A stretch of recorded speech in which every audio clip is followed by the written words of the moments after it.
Praise the Lord. ஆண்டவராகிய இயேசு கிறிஸ்துவின் இனிய நாமத்தினாலே உங்கள் ஒவ்வொருவரையும் வாழ்த்துகிறேன், வரவேற்கின்றேன். கிறிஸ்துவுக்குள் எப்பொழுதும் மனமகிழ்ச்சியாயிருங்கள். ஆண்டவராகிய தேவன் நம்மை வழிநடத்த போதுமானவர். உங்களோட வாழ்க்கையில் என்னென்ன வாக்குத்தத்தம் எல்லாம் நம்முடைய தேவன் தந்திருக்கிறாரோ அதை ஒவ்வொன்றையும் அனுதினமும் உங்களுடைய ஜெபத்திலே நீங்கள் ஜெபியுங்கள். இந்த வாக்குத்தத்தங்கள் நிறைவேறவில்லையே, இது காலம் கடந்து விட்டது, ஒரு வேளை நிறைவேறாதா அப்படி என்ற சந்தேகம் ஒருபோதும் வேண்டாம் என் தேவ பிள்ளைகளே. அனுதினமும் நீங்கள் ஜெபியுங்கள். ஏற்ற காலத்திலே ஏற்ற நேரத்திலே அதை தேவன் நிச்சயமாய் உங்களுக்கு நிறைவேற்றியே தீர்வார் என்பதில் ஒரு விதமான சந்தேகமும் இல்லை. இன்றைய நாளிலும் வேதத்திலே ஒரு சிறிய ஒரு வார்த்தையை நான் நீங்களும் தியானித்து அதிலிருந்து நாம் பலனடைய போகின்றோம். அதிலிருந்து தேவன் நம்மை எங்கு நம்மை ஸ்திரப்படுத்த வேண்டுமோ, எங்கு நம்மை கட்டுவிக்க வேண்டுமோ, எங்கு நமக்கு நல்ல அறிவை புகட்ட வேண்டுமோ வார்த்தை ஊடாக தேவன் வெளிப்படுவாராக. இன்றைய நாளில் யோபு 36வது அதிகாரத்திலே 5வது வசனம் இவ்விதமாய் சொல்லுகிறது. வாசிக்கிறேன், கேளுங்கள். இதோ தேவன் மகத்துவம் உள்ளவர், அவர் ஒருவரையும் புறக்கணியார், மன உருக்கத்திலும் அவர் மகத்துவம் உள்ளவர்.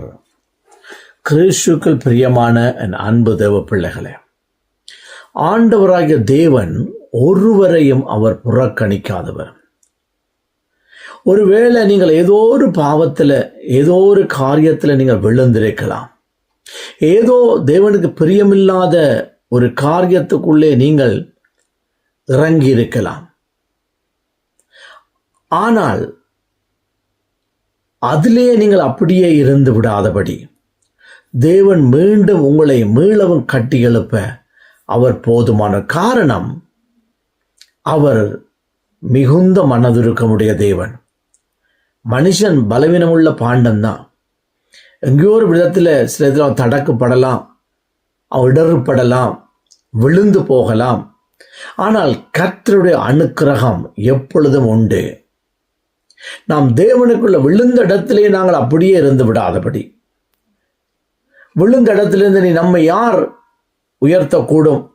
தேவனுக்கு பிரியமில்லாத காரியத்தை நாம் செய்து விட்டோமே, அவரும் நம்மை இனி அங்கீகரிக்கப் போவதில்லை, அவரும் நம்மை இனி ஏற்றுக்கொள்ளப் போவதில்லை, அவர் என்னுடைய வாழ்க்கையில நீ ஆசீர்வாதங்களை தரப்போறதில்லை, அவருடைய கிருபைகள் என்னை விட்டு விலகிவிட்டது, அவருடைய இரக்கம் என்னை விட்டு அகன்று போய்விட்டது, அவர் என் மீது கோபம் உள்ளவராய் இருக்கிறார். அப்படி என்று பொய்யின் பிதாவாகிய பிசாசானவன் உங்களுடைய சிந்தைகளிலே அவன் வசனங்களை போடக்கூடும். ஒன்றை மாத்திரம் புரிந்து கொள்ளுங்கள், சிலுவையிலே உங்களுக்காக, எனக்காக, உங்களுடைய மீறுதலுக்காக மரித்த தெய்வம் அவர் மனதுருக்கமுடையவர். அவர் உங்களை ஒருபோது சாதாரணம் அப்படி விட்டுவிட மாட்டார். மீண்டும் நீங்கள் விழுந்த இடத்திலிருந்து உங்களை உயர்த்தி ஆசீர்வதிப்பதுதான் அவருடைய நோக்கம்.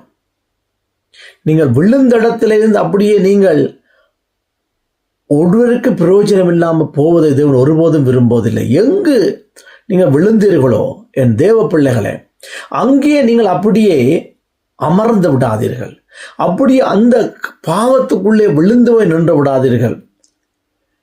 மீண்டும் தேவனிடத்தில் வாருங்கள். அவருடைய இரக்கம், அவருடைய கிருபை உங்களை மீண்டும் உருவாக்க போதுமானது. அதான் வேதவசனம் தெளிவாய் சொல்லுகிறது. பாருங்கள், இதோ தேவன் மகத்துவம் உள்ளவர், அவர் ஒருவரையும் புறக்கணியார், அவர் மன உருக்கத்திலும் அவர் மகத்துவம் உள்ளவர். அவருடைய மனதுருக்கமான தேவன், அவர் மனதுருக்கமானவர், அவர் எல்லோரையும் அரவணைத்து நேசிக்கிறவர் தேவன். நீங்கள் கிறிஸ்தவர்கள், தேவனை அறிந்து கொண்டவர்கள் தேவனை விட்டு விலகி நிற்பதற்குரிய பெரிய ஒரு காரணம்தான், நாம் எங்கேயோ இடத்துல ஒரு பாவத்திலேயோ ஒரு மீறுதல்லையோ ஒரு காரியத்தில் தெரிந்தோ தெரியாமலோ நாங்கள் விழுந்த அடுத்த நிமிஷமே பிசாசனம் சொல்லுவான், தேவன் உன்னை கைவிட்டு விட்டார், தேவன் உன்னை ஒருபோதுமே அரவணைக்க மாட்டார், நீ பாவம் செய்து விட்டாய் அப்படி என்று. ஆனால் நீங்கள் அதை உணர்ந்தவர்களாய் தேவனிடத்தில் ஒப்புரவாயிருந்து சொன்னால் அந்த மனதுருக்கத்தினாலே உங்களை மீளவும் கட்டி எழுப்புகிற தேவன் தான் நானும் நீங்களும் ஆராதிக்கிற சர்வ வல்லம் உள்ள தெய்வம்.